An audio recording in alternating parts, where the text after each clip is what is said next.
Hi, folks. Today is Wednesday, June 3rd, and before I get into any RiverWoods related items today, I just want to, take a second to mention this is such an incredibly tragic and heart-wrenching time for our nation right now. We are in upheaval at the highest level, and we've been using the word unprecedented for several months now, but these are definitely and certainly unprecedented times on a whole different front. And I hope that while we deal with the impacts of a pandemic and the impacts on our communities and on our lives, we also have the time to think and reflect and really talk to one another and listen to one another and try to find a common way forward. As the Beatles said, all you need is love, and we could use a little bit more of that in our nation right now. So that's my start for today.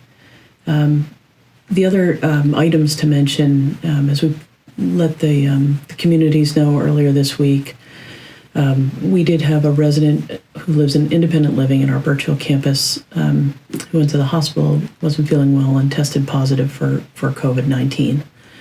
So what we are doing about that, we are testing all of the independent living residents, anyone who is willing to be tested at that campus, and testing all of our independent living staff. I've had people ask me, how could this happen? And there's a variety of ways. The virus is wily, and obviously our staff does come into the communities every day, and though we screen people every day, the number of asymptomatic cases is amazing. So that's a possibility. Visitors of any sort are a possibility, and there are others. So we will continue with our own type of contact tracing. We'll continue with this testing. RiverWoods tests for COVID. We're out in front of it as much as we can, and we'll continue that. But I know it's concerning to folks, and the reality is we won't know, and we can't be 100% safe from the virus in any environment until there's a vaccine. What we can do is everything that we take affirmative action to do, and that is stay 6 feet apart, t-shirt, wear our masks, wash our hands, and try to limit any interaction with people that we don't know well. And that's for our staff, and that's for our residents.